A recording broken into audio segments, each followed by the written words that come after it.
What's up, everybody? Welcome to another episode here of Radio Wigwam, Palangi Studio of Rock. What's going on, everybody? Make sure you tune in every Tuesday night, 9 p.m. Eastern Time, 8 UK. I know I'm in New York. We have a special guest here from New Jersey. He says he's been here all of his life. And I've been in New York all my life, too, believe it or not.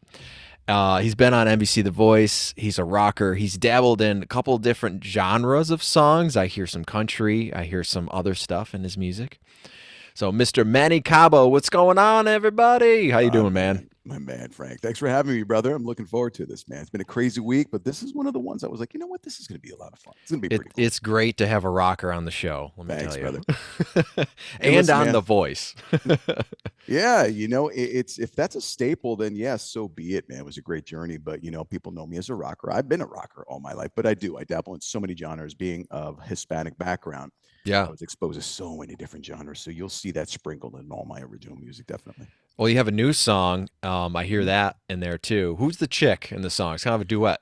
Yeah, that's my dear friend Amanda Ayala. She was on Team Adam with me on The Voice. Oh, okay. And I needed another rocker chick, and she was like, "Yes, let's do it."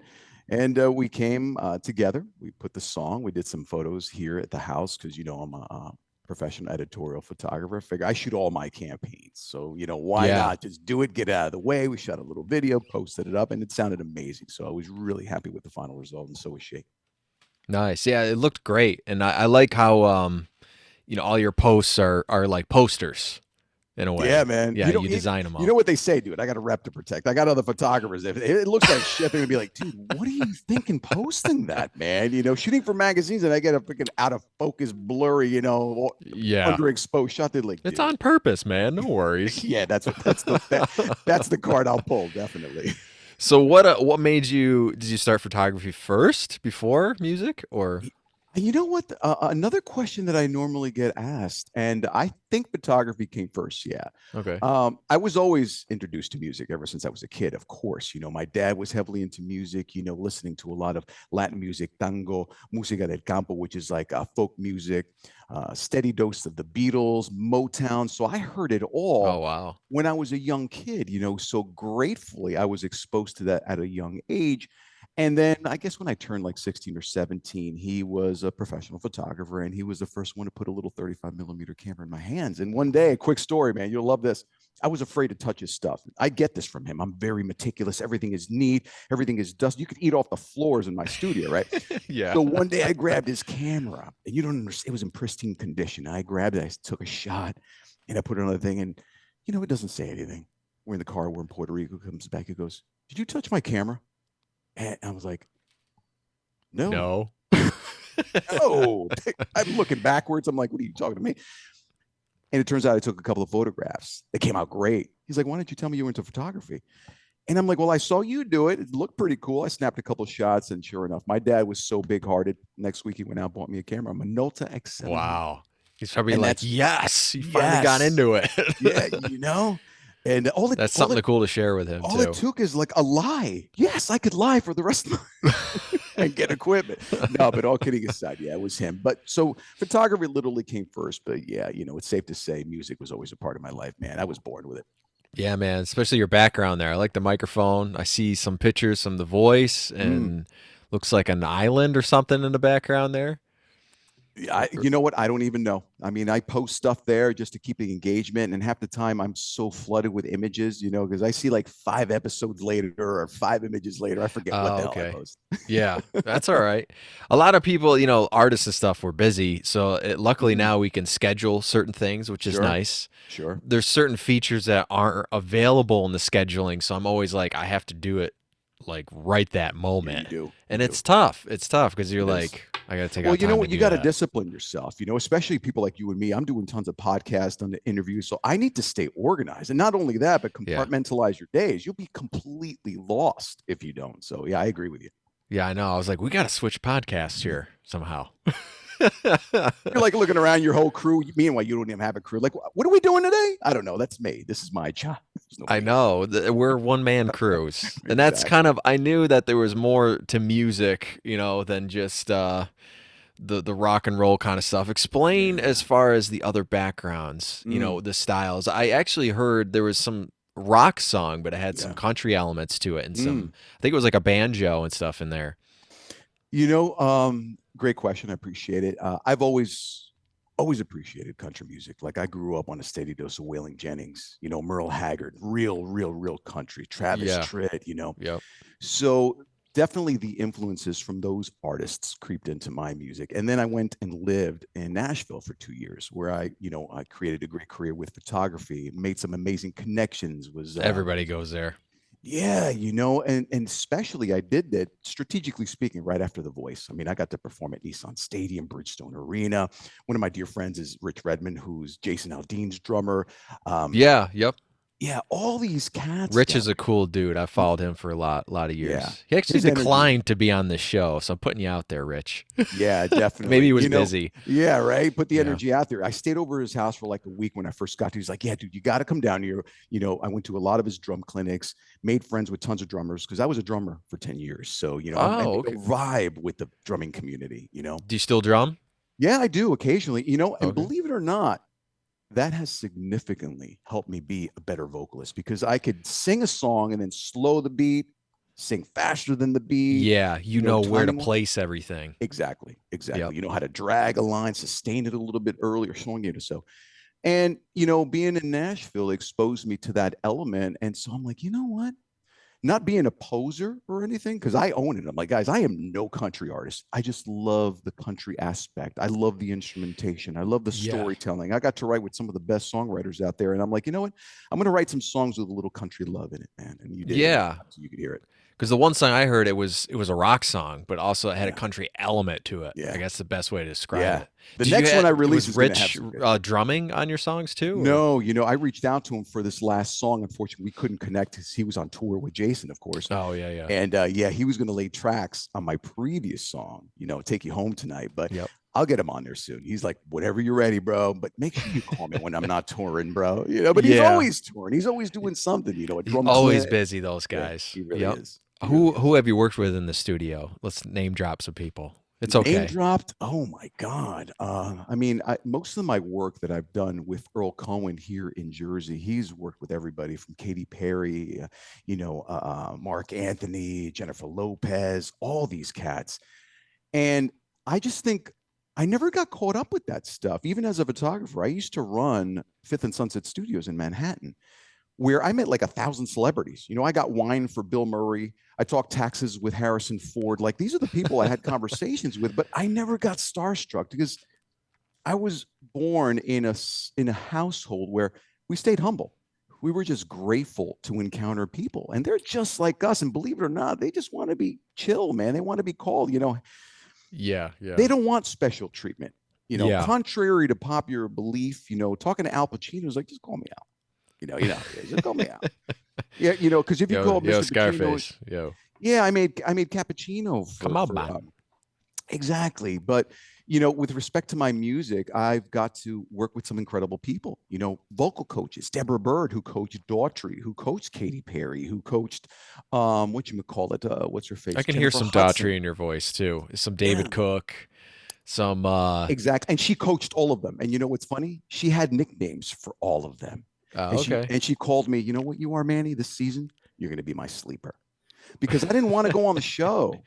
I had a conversation with the producers. They're like, what do you like about these shows? I go, I can't stand these shows. I'm here because I got two guys that took me in here that are going to kick my ass if I don't follow through with this audition. And the Okay. rest was history. Yeah, man, it's a cool story. Wow. How did it change things for you being on that show? Oh, man. Besides I always viewed it as it's a huge, booster for Mm, exposure, social yeah. media, but I feel like cuz they have it every season, they have like 2 seasons a year that Mm-hmm. Mm-hmm. it falls flat eventually. Right. All the artists like American Idol used to be on, there was a song on the radio for each one of you Right. guys. Right. Now it's I don't know what it is now. Yeah, like every episode merges into one, and after a while, it just falls on the wayside. But here's the thing, and they tell you this initially when you get on the show, you have to leverage the show, market the crap out of it. It would take you. I just had this conversation with a good friend of mine, Rob Actus, who runs, I forget, radio, a huge podcaster. And he asked me the same question. And when I told him, he's like, wow, that's incredible. $1.3 million it would take you personally out of your pocket to advertise the amount of what they market for you personally on a show like that. It's insane. It's astronomical. So needless to say, while I was on the show doing lives, I was doing posts everywhere I can get, Vines, the whole nine, back in the day when that was huge. I remember that. And it changed my life. And I'll tell you why, not just from a musical perspective, but me personally, I've always been authentic. And that's one of the easiest things to sell to your audience. Just be real. No, don't bullshit, because integrity is a huge thing in this industry. And people will call bullshit on you. I don't know if we can curse. I'm sorry if I'm No, it's all right. We're internet radio, so. Nice. So, the most valuable asset that you have as an artist is to be authentic. And I would go on live and be like, hey guys, listen, I don't know what I'm doing here. I'm just learning. I'm having fun. I'm enjoying every single opportunity. The talent is saturated. It's a very humbling show, and just trying to live in the moment.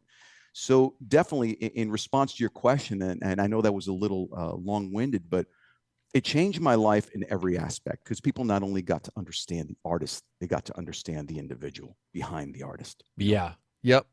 There's always that story behind it too, which is nice. Sure. And then they want to ask you more questions. Well, wait a second.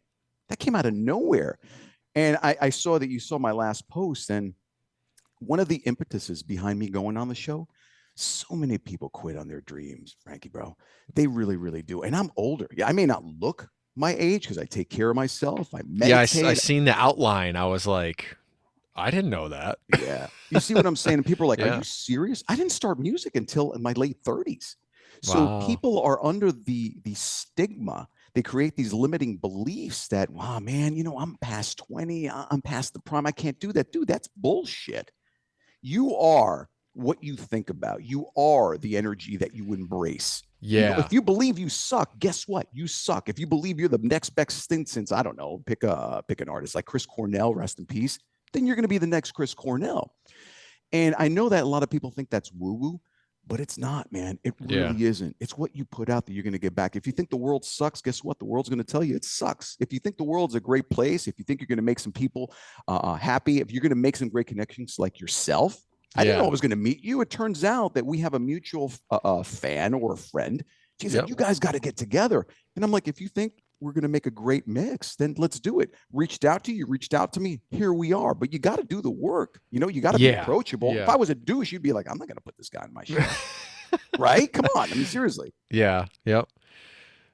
Yeah, it's all about the energy and like you said, what you get back into it. I've always grown up that way. With my parents and stuff, they're always like, you gotta think more positive. You know what I mean? You do. Because I always said, I remember grabbing my guitar at first, and I go, Mom, I cannot play and sing. I just can't. It's not gonna happen. And she goes, you just got to keep doing it and doing it. So, I mean, I wasn't that good at first at all, and I eventually. Well, wait a second. Let me cut you off. That's exactly my point. There's a quote that I live by that when I tell people, they're like, holy shit, that's pretty deep and so simple. Michelangelo said, if people knew how many thousands of hours I put into painting and then to look at the Sistine Chapel, they wouldn't call me a master. I'm not a master. Repetition is the mother of all skill. Dude, everyone starts as a novice. Everyone has to suck. You have to suck, or else how are you going to know the improvements that you make? See, that's what I'm talking about. These limiting beliefs that people impose on you.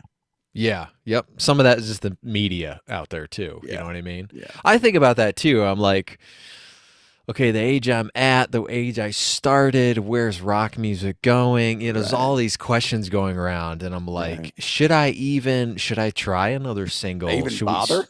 Yeah, they say don't go to FM and don't do this stuff. Do I not just not do it anymore? Yeah, no. So guess what? Everything advances, but the more things change, the more they stay the same. And my advice to you and what you're doing, if you have a great message, if you're making great connections, if your content is viable, if you're providing a service and people love listening to you, just keep doing that shit. Eventually it comes back. Some people's hits, there was a huge article that I just read. I think it was Lizzo. Yeah. Her song just hit after 2 years of being released. Yeah. You got to be patient, man. And here's the thing. You can't get attached to the end result of anything. You do it because you love it. Because if you do it with the intentions of getting great accolades, of getting great feedback. You know, they say that a man who loves to walk, I mean, absolutely loves to walk, will always go further than the man who loves the destination. So just do it because you love it, man, because you never know the outcome. You never know when that song's going to drop. How do I know that your career won't blow up and you'll be like, you know what? In 2 years from now, you become the next best thing, right? The next big internet radio host. And you'll Yep. remember, you'll be like, you know that guy, Manny, actually was pretty cool. I'm going to get him on my show. And meanwhile, everyone's dying to get on your show. I didn't do anything, but because we created a great relationship Yeah. just by living in the moment, you're going to invite me on your show because that's the way life works. It does. And to be honest, I started internet radio kind of stuff in college. And somebody asked me to do the show, and I was like, I haven't done it since college. You know what? But I did start Instagram Live during COVID, and that's the same thing. I'm like, who can I have on my show? Well, I've worked with this guy, and I worked with this guy. Let's ask him and come on. Yeah. So, like you said, now that I have my own show, I'm kind of opening up more and having some of those guys back on and meeting new people, and it's it's. I can't always travel around the world meeting everybody. You know what I mean? So this is the next best thing. And here's the thing. I'm gonna tell my friends, I'm like, dude, you gotta go on this guy Frank's show, man. He's a really cool dude, man. Get on his show and talk about your jersey. I think you guys would vibe. Yeah. You tell one person, they tell 5, they tell 10. That's how people build their career. And well, I tell you, even musically, man, I was listening to your stuff and I was like, dude, I could rock some of that rhythm guitar stuff on some of your songs. Awesome, I got a home studio, so I'm like, I am ready. There you go.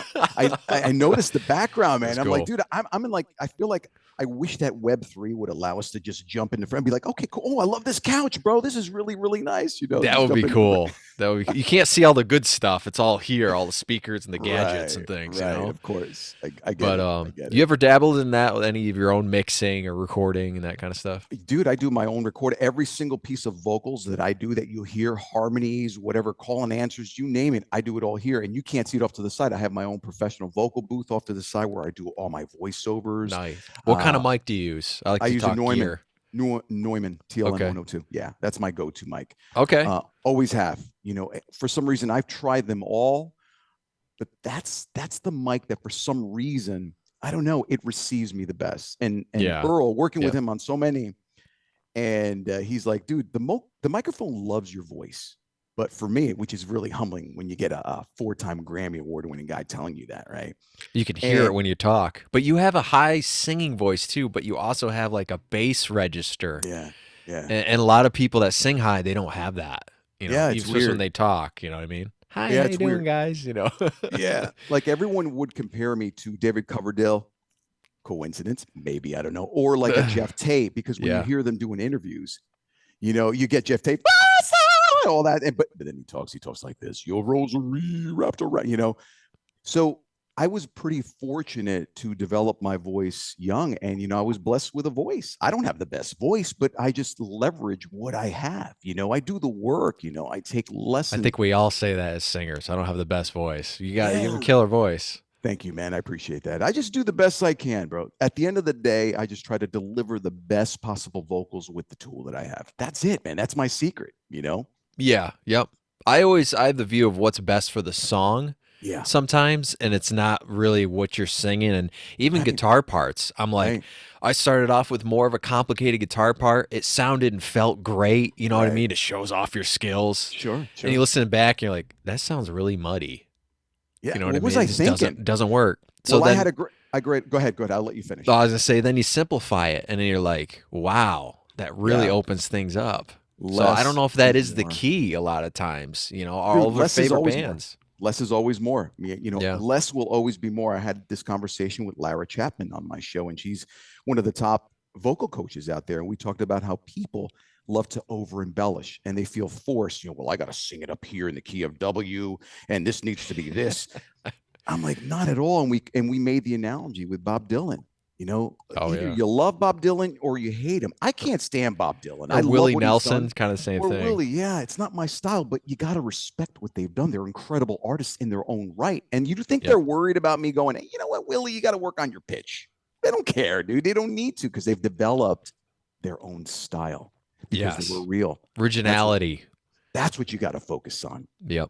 Yeah, so many bands, new bands, Yeah. when they send me their songs and stuff, I'll listen to them and I go, it's good or it's Yeah. not, or I'm like, it's good, but it sounds just like Stone Sour or something. Like almost Mm, not that they're copying it, but it's yeah. just like it sounds just like it. Hmm. So where are they?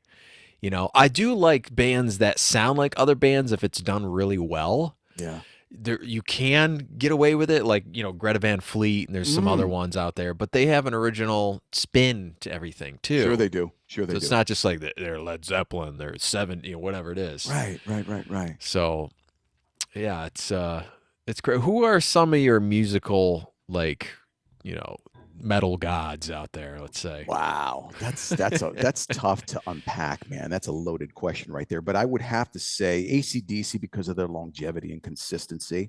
I've seen them like 110 times, and they got better every single time I saw them.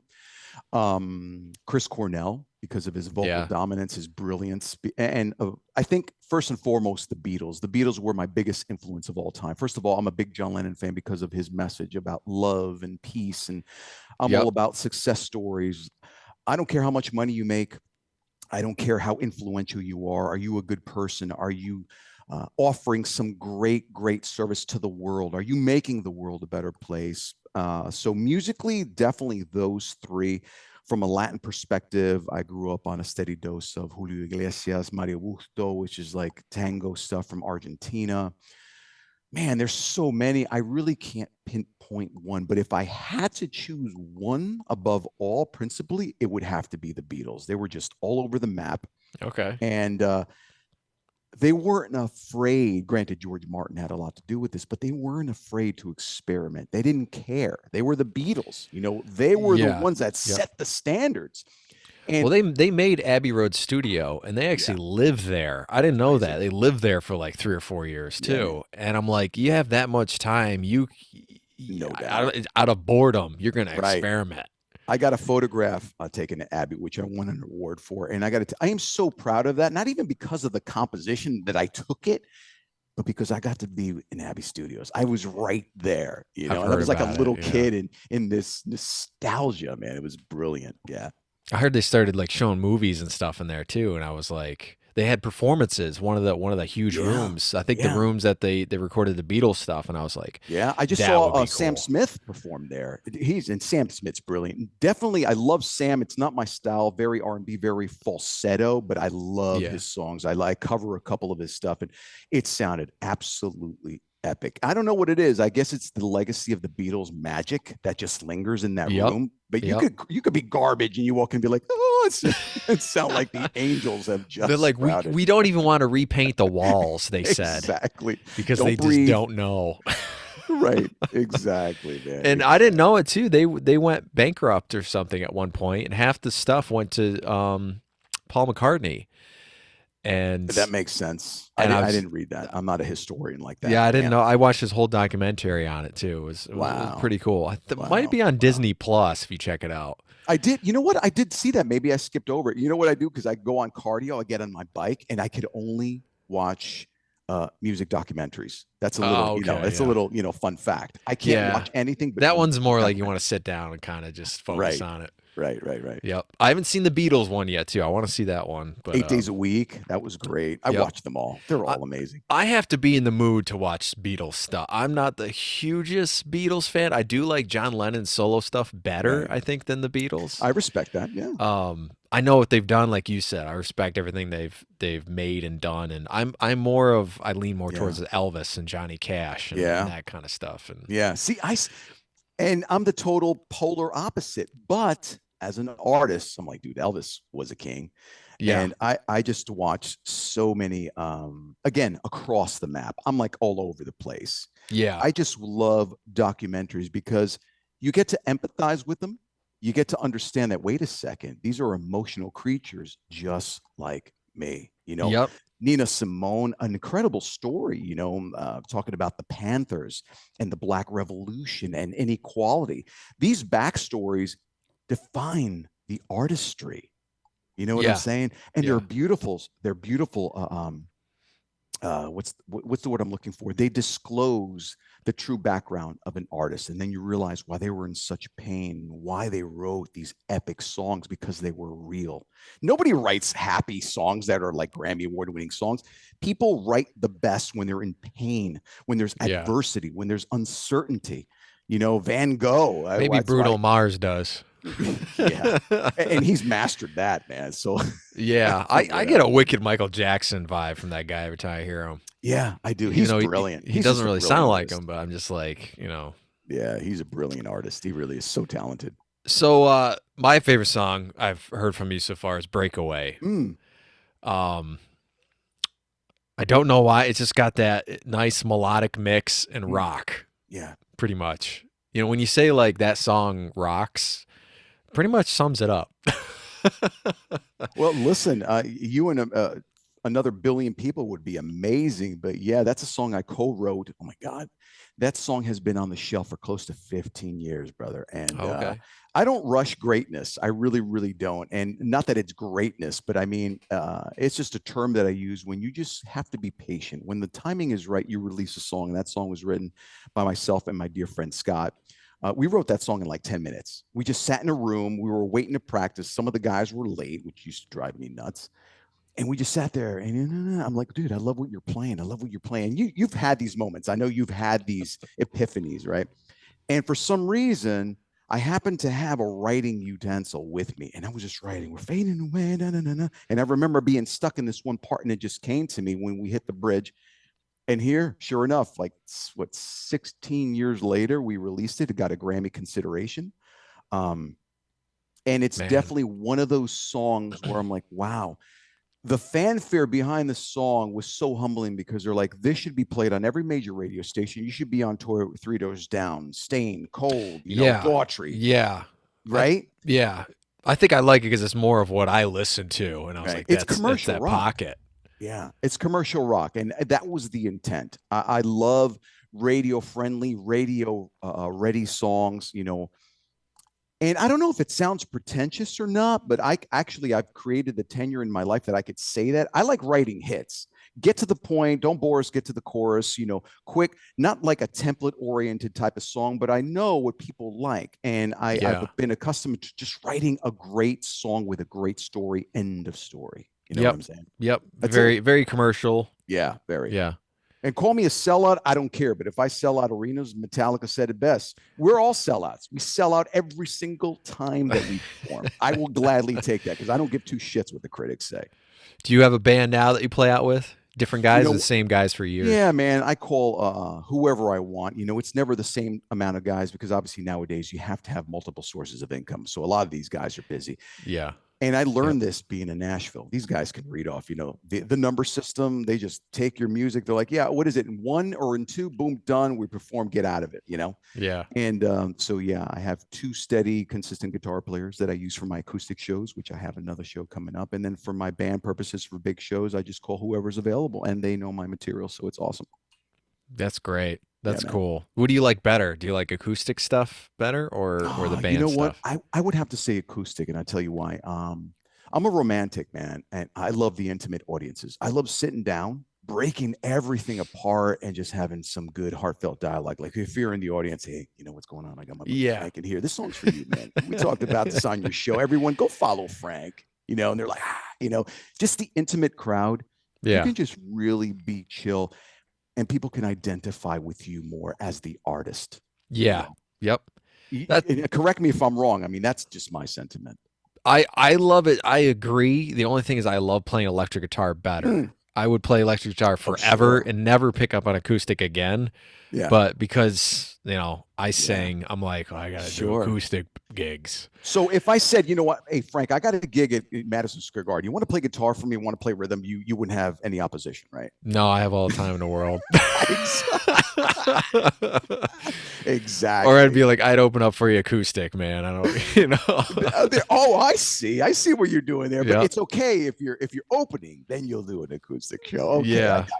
I don't know. I've played a little acoustic for people that don't have like an Yeah. acoustic in their band, and I'm, Right, right, it's right. okay. It's just chords. That's Sure. fine with me. Like sometimes Sure. that's my relaxing time. Well, you know what? Let me cut you off. You know why? And I pride myself on this. I love sharing the spotlight. Like if you perform with me, I would make sure that everyone knew. After I was done, people are paying good money to see me. Yeah. Everyone in that audience would know who the hell you are because I would force you to sing. I would force you to do backups, some harmonies, do a little solo, like everyone wants to hear an acoustic solo. But I love sharing the spotlight. I don't know, man. It's Yeah. really Yeah. gratifying when I could pull away, have a little GWB and be like, go ahead, Frankie, sing a song and put you on the spot. And everyone would be like, yeah, sing, Frank. Gives it a little break. Right. So, yeah, man. And a lot of artists That's aren't like cool. that. Well, I mean, I tell you, a lot of artists in my experience that I've opened up with, they don't acknowledge the openers at No, all. they don't. I think They really don't. once somebody mentioned my name, and Nah, dude, I that's was not me. really surprised. That's not me. Dude, I will make sure I'm in the audience watching my openers because you know what? I was there. Yeah. And there's Yeah. no better impetus for a band to keep on going when they see somebody who's headlining the show watching you. They might feel pressure, sure, but at the same time, they feel that level of respect, right? And Yep. appreciation. And Yep. I want to give off that energy, man. I think we need more of that. And that's why I've been able to sustain a career, Frank. That's why I'm on your show. That's why I'm making relationships, not because I'm the best at anything, but I don't know. I just appreciate all the artistry that's out there. I don't care what level of talent you are. I will stop at a street corner and watch a 5-year-old kid who's just picking up a guitar for the first time, Yeah. Yeah. and just give him a round of applause. I don't know. I was just born differently, man. I just want to bring some more love into this world, brother. We so desperately need it, man. I agree. And it's, I don't know how to describe it, but like I've gotten into teaching guitar lessons, and it kind of relates a little bit to that of how do you spread that to, let's say, the next generation. But I do teach people that are like 50, 60. I've 70-year-old I've taught. He goes, I never played guitar my whole life. 74. Sure. Can I do it? And I was like, if you practice. And unfortunately, what a concept, right? he only lasted like 3 weeks, but still, it was cool, Yeah. And what knowledge do you spread, like you were saying, on that end in a lesson setting, Yeah. versus here's just a scale, play it, and I'll see you next week. Yeah. Yeah. It's the same. And it's up to you, man. I think that you never know who you're going to impact in life. And the key ingredient is whatever it is that you tackle, whatever it is that you uphold, just do it out of love, man. Do it because you love it, because people will feel that. And if you love it, guess what? It filters into them. And that's the key ingredient. Because if you do it just solely for the financial aspect of everything, then you're missing this huge gray area in between the novice and the professional. Like in between that area, you've got to teach that you got to do it because you love it. And you have to find it on your own between when you just start out at a talent show to when you're opening up for, like you said, Metallica or somebody. Yeah. You have to find that gateway yourself. Yeah. How do I get there? How do I act? Yeah. And let's reverse engineer it, because I've sold out arenas. We performed Prudential for American Junk Boys, 60,000 people, right? Yeah. Not every show is going to be that way. So what do you do when you perform at that level and then you got to go back and play at Bob's Tavern with like 3 people? That is why I tell people, do it because you love it. I was going to say, they usually say, turn it down. Because you're so pumped from that show. I've done that. And I'm like, I'm sorry. I opened up for, I think it was like Fuel or Trapped. And I was like, I'm just pumped from last night. And they're like, can you turn it down a little bit? You're like, sorry. I go, I don't think I can. That's great. Yeah, it's it's being a musician. It's people. I don't think they always realize the journey we have to take and what goes into it. Like even 100%. if we talk about gear, I like to talk about a little bit of gear on the show too. Mm-hmm. So as far as drums, what type of drums did you like or play? Growing up, I always used Premier. I've always Okay. wanted a Sonar set because I love Phil Rudd from AC/DC. These are my influences, Okay. But you had Keith Moon, you had what's his face from Asia. I always used Premiere, and I loved England growing up. So anything that was built in the UK, I absolutely loved. Quality Yeah, stuff. it's always about quality. My It's dad always taught me good. that's one thing that I learned. He goes, "You buy great once. If not, you keep buying shit and you spend more money." So I wanted to buy the best, and I'm sure you agree with me on that one. Yeah. Yep. And It's true. It's do you go for this or do you go for this? yeah, I'm at the point the same way where, I don't want like a $200 preamp. I know that works. I want something that, yeah, gives it juice and character and I know it's going sure. to last for 20 years. Right, right, right. And I get it. A lot of people, let's transfer that mentality over to the fashion industry. I was in the fashion industry for what, 20, 25 years. And I get it. You can't compare a pair of, I don't know, shoes. Let's talk about Gucci shoes. You buy a $500 pair of shoes, you're getting the best leather. They're going to completely be comfortable. They're going to wrap around your foot like it's rubber, like you don't even feel it. Or Yeah. you can go to the store here and get nothing against Foot Locker, but get a basic pair of shoes, and hope for the best. So it's the same. It's very relative in every single industry. The only thing is, I get it. You got to pay for it. So I would Yeah. much rather, like I tell my music clients when they want me to shoot their album covers, I'm not going to change my prices because it's a level of integrity. If I start haggling, then people start questioning my integrity. This is the price. If you can't afford it, I respect that. I'd rather you save your money, but you know what you're going to get at the end of the day. And I've got like 200 album covers to my name. They're going to be Yeah. epic. Now, if you want to spend $200 and just go with the next photographer shooting stuff on your iPhone, then you're like, wow, these are garbage. I don't want to hear it. Yeah. You Yeah. get what I'm saying? Yeah, So I there's understand. Yep. you have to believe in the efforts that you have, the product that you can deliver as well. So that's another lesson that I tell artists. You have to be conscious of what you think you're worth. If you think you're worth this much money, then charge it, but you have to say it with conviction. If Yeah. Can't be like, I'm Yeah, $200 and is that too high? And yeah, yeah, yeah. yeah, yeah. I Like, understand. I feel the kind of the same way with because I produce local artists here, and yeah, I like to work with people too. But at the same time, I go, I have to charge this now because of sure. this, or I'll explain it at least to Yeah. them. Oh, dude, I have to turn away jobs all the time. I'm like, listen, I can't give you a break. I've done that from time to time for newbies that come in, and I'll be like, listen, I will cut you a break because you're new. Yeah, Okay. yeah, But this is the last time. This is what I charge. And then if you mention that, then obviously, then people will be like, yeah, Manny doesn't charge that because I know what you're going to get from Manny, whether it's musical, whether it's on an interview, hanging out here. I'm going to make sure that I'm going to be the best guest that you have and answer the questions earnestly because you deserve that. This is your show. A lot of people aren't like that. Like Frank's no, doing yeah. me a favor. Absolutely not. I go into this interview going, no, no, no, no, no, no, no, no. Frank invited me.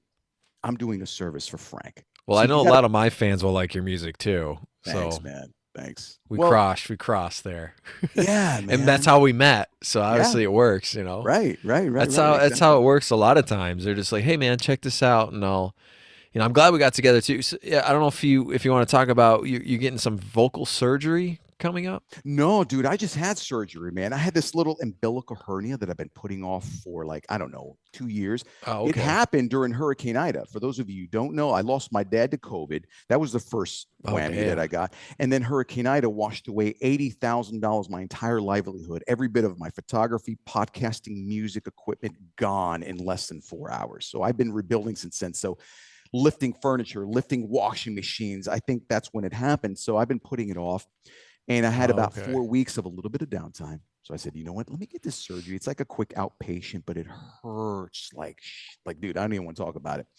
And he told me, listen, it's like 4 hour procedure. You'll be good in about 4 weeks, and you could go back to 100% of your normal activity. You can't even see the scar, which is great. So I figure I did that. But um, certain things in life happen for a reason, Yeah. and that's Yeah. another little life lesson. Sometimes the universe or God or whatever you want to call it, it makes a decision for you. I'm always 100 miles an hour. I'm like you, juggling and wearing many hats. And sometimes the universe will be like, you need to slow the beep down. So here you go. I'm gonna like burst this thing out of your tummy, and you're gonna rest for 4 weeks and really focus on healing yourself and take a little downtime so you don't stress yourself out. Because I know after the 4 weeks, there is so much stuff coming my way with respect to speaking engagements and the new releases and performances and presentations that I got to do that I think it's mandatory that I take this time out to heal. So, Yeah, a yeah. little piece of advice to people: don't always look at things as something sour. Look at it as a blessing in disguise, because sometimes you have a cosmic 2x4 that hits you in the head. It's telling you, no, no, no, do this. And sometimes Yeah. the universe View it makes the view it as a universe. sign. Yep. Yeah, 100%. 100%. Yeah. Certain things happen, you're like, it's but I really wanted to do this, man. You Right, know what I right. mean? And you're Oh, wait, like, no, dude, don't get me wrong. It's tough for me to sit here and be like, oh, God, okay, I got to heal. I got to heal. That's what it's all about. I got to heal. You know how yep. that conversation, dude, it's like every day. Meanwhile, I'm like itching just to get in the booth, itching to do, whatever it is that I do on a daily Yeah. basis. But Yeah. I'm not saying that it's easy, but sometimes you have to have the discipline to say, you know what, it's for a bigger cause. So when I get out of this, I can tackle all of my responsibilities at its apex. So what is next after you heal up here? Well, okay. So I've got tons of shows coming up. I've got a lot of TEDx presentations that I've got to prepare for. That's a big deal. And that might go international sooner than I anticipated. My voiceovers, of course, which is a better part. The podcast interviews, which I don't know if you know, it's in the top 0.1% best podcast in the world. And Oh getting new wow. guests, getting to come on, because at the end, I did that. My reasoning behind the podcast came from filling the void. So many questions that I couldn't answer or get answers to while I was starting. That's why I've got some epic, best-selling authors, Grammy-winning producers, people of, heavy tenure that have created some or generated some popularity in what they Yeah. do, Yeah. just Yep. to help out our ecosystem of artists like you and me. And then, of course, getting ready for the Wizards of Winter tour that happens all through from November through January. It's like 30 plus shows, sold out shows. So you got to put smiles on people's faces. There's a level of expectation. So you got to be mentally and physically, make sure you sleep, make sure you eat when you go on tour for like 3 months. So there's a lot happening right now. Yeah. Yeah. Man. A lot of hats for sure. Right. Right. Man. But Every and I'm grateful for every single one of them, man. I really, really am. So grateful. you have to be. You have to view it as a as a more positive. Sure. I've grown. I think as I grow older, that's helped a little bit more than I was younger when I was like, Yeah. why is this not happening next? You know what I mean? And Yeah. I push it. I mean, I still Yeah. push too, but I'm just like, I don't know what it is. Yeah. Well, you know what it is, bro? We are, as human beings, I think we've been trained into being materialists. We judge our lives through our senses, through our eyes, through our Hmm. nose, what we can smell. Through how many The, albums we have, how right. many singles we have. The key is, can you possibly believe in the future that you can't see and put out those thoughts of what you really want to become in the future? If you could focus that every day, try it for like a week and stay in that energy, your life will change. If there's certain things that you want to manifest, then you have to literally tell your brain that, wait a second, this is what I want to do. And the brain and the body have this coherence that they can't tell the difference. So it's almost like your brain and your body's living in the future and it can't tell the difference. So you're going to start attracting these things. And the beautiful thing Yeah. about it is you don't have to go and search for it. It starts coming to you. And that's Yes. what people are like, what? Yep. Wait, wow, And people really? start to see you that way too. Yeah. Like if somebody runs into you, they'd be like, "Do you do music or art or what I mean?" Yeah. It's almost like it's not like you said, it's not a smell, but they can Yeah. almost smell it. It's a coincidence or a serendipitous moment. It'll just start happening, but you have to stay in that frame of mind. And dude, Frank, when I tell you, it is so hard to do. That's the caveat. But if you do it, you'll reap the ROIs, man, of the investment of time and commitment that you put toward it. Yeah. Yep. You have to make a decision at some Mm-hmm. point of 100%. I did that about I don't know how many years ago now, like 17 years ago now. I quit my job and I was like, I'm gonna go finish my record and hopefully do music for a living. Right. They looked at me. I was at like a YMCA and they looked at me like with seven heads, like you're gonna go finish a CD. It was a CD back then too, folks. Right. Puff. Hey, listen, Frack. Puff, puff, pass, brother. That's all I got to tell you. They're like, good luck.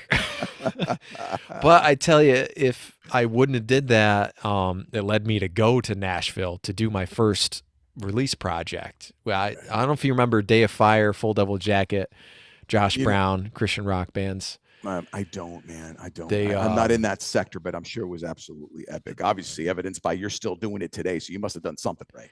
Well, it's one of those things like you said, don't be afraid to walk up to say to somebody, I do this, share some info. It was they listened to my CD and then they Yeah. passed it to their producer. And that's Yeah. how it all started, really. That's all it takes, right? It's amazing. Yep. And you get And hooked then up one with certain thing people. leads to another, and it's not a coincidence, bro. But if you stay in that frame of mind, stuff like that, you're going to start realizing happens over and over and over again. Some of the greatest minds are like, listen, it just happened. It just came into my lap, but it didn't really come into your lap. You got to do the work. You got to stay in that energy, man. You got to stay in that frequency of success. You got to Yeah, think, you've man. thought about it forever. Because I Yeah. was thinking about it for a long time, and I even gave the CDs to a couple other bands and stuff, and I just knew that they ain't gonna listen to this. They don't have time. But I was Yeah. just like, I have to every concert I go to, I keep a CD right in the back pocket because you never know. Right. You know what I mean? And I Right. it's not like, oh, listen to me. It's like we're musicians. I think you're gonna like this, and you're one of my influences. So Yeah. like, it's an honor. And You I know? respect that. The fact that you even took the time to do that consistently, obviously you handed it to him, and the CD case, the jewel case was probably cracked by then, but it didn't matter because Yeah, I printed out my own covers and stuff, yeah, sometimes, yeah. and yeah, it was At like cool. 2 DPI or something. Yeah, yeah. Oh, it was They're like looking at the CD, like, is this even you? Like, I don't. Well, yeah, they'd be like, you kind of look relaxed. I was on a couch or something for a rock record, and they were like, Right, this right. doesn't really match up. Yeah, exactly, exactly. But I was like, But it's like you said, you see something as a producer, and you see something in somebody else, and you're like, yeah, you got something. You know what I Yeah, mean? And you just yeah, know it. From I don't know how much the judges have input and stuff and see that on these shows. yeah. I know that's what they're supposed to do Mhm. besides the social media reality of it. Right. But I always hope maybe a few of them they actually view that way and they do help that Yeah. way. Yeah. Listen, man, they have a huge impact on the show. And of course, they turn the dial up to 11 for Yeah. TV purposes. But it's Yeah. not like I sat down with Adam, chilling, having a drink. Hey, yo, AL, what do you think about this next thing song that I made? It wasn't like that. Yeah. But you do engage in some conversation. I think the one thing that I took away from the show is what it's actually like to be in the entertainment business. As a photographer, I hung out with the grip, the crew, the photography. I became such great friends with the crew Yeah, they're cool. that when I got voted off the show, there were people crying. The contestants that one didn't even get that. And I'll tell you why that's so vital. Yeah. Because I engaged in some heartfelt conversations. I was able to share my experiences. I didn't care. There are so many times that with the people that are running the show, they have their scripts are like, Manny, where's Manny? Where's Manny? I'm here sitting going, yeah, no, dude, that's a great lens. That's a 1635. They're like, you're going on stage in like 2 minutes. What are you doing? Right. So it goes to show you where you are, and if you live in the moment, if you stay present. I did all the work already. You hand me the microphone right now and you say, Manny, you have a Yeah, sold and out crowd at you Madison turn it Square on. Garden. You really need to like crush it right now. I'm like, yeah, just tell me what time. I'll be there, man. I just got to finish this conversation. This guy has an amazing camera. I want to know what you know what I'm saying? But that's when somebody did the work. That's Yeah. the problem with Yeah. many artists. They're focused on the actual event when if you do the work prior, if you learn the lyrics, if you know what octave you're going to sing, if you strategically know when you're going to breathe in the song, then you can just go out and perform. It's really simple philosophy. That's Yeah. why I'm not fearful. I'm not scared because preparation eliminates all the fears in the world. That's what I tell people when I teach them.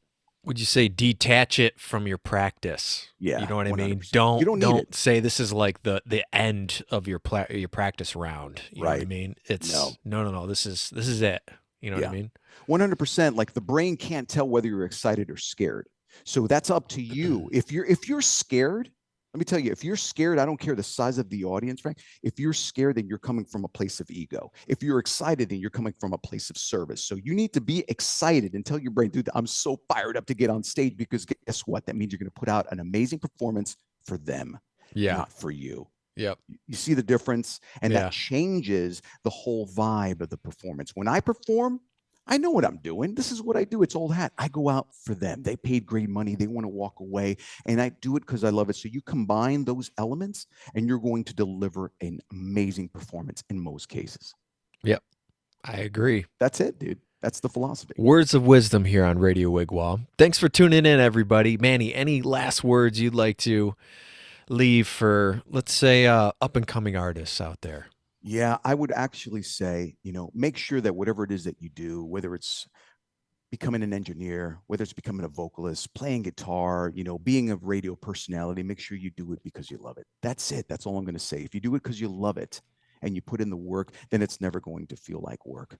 And the money will come. The success will come. The connections will come. Just do it for the passion of it. Follow your passion. Yeah. What he said. Always. Thanks, everybody, for tuning in here. Make sure you check out our podcast versions coming out here on Spotify, everywhere else. You can go back to YouTube and see all these video interviews here. I see you guys out there. I see you watching. And sometimes it'd be cool. I was like, let's invite some fans on here, too. That'd be kind of neat. But it was awesome that our fan reached out and connected us. And yeah, that was cool. I will see you guys out there in the internet land here soon. We got I'm trying to take a little bit of a break for the summer from the interviews. Everybody's on tour, but you will hear our regular playlists. And I'm going to just throw this in there. I did get the new Metallica album. So one of these shows are going to be Metallica oriented here. So, and of course I'll be playing your songs and stuff off and on. And during this interview, you hear some songs before and then after as well.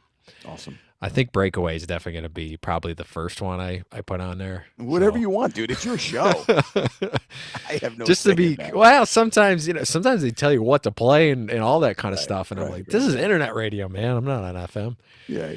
So, all right, man. I appreciate it so much. Thanks. I like talk about gear and the influences and positivity and all that kind of stuff. Absolutely. Sometimes the interviews don't always work out that way, but I'm glad you're that type. So. I can tell. Man. Anytime, bro. Let's do it again. All right, guys. Thanks very much. I'll see you later.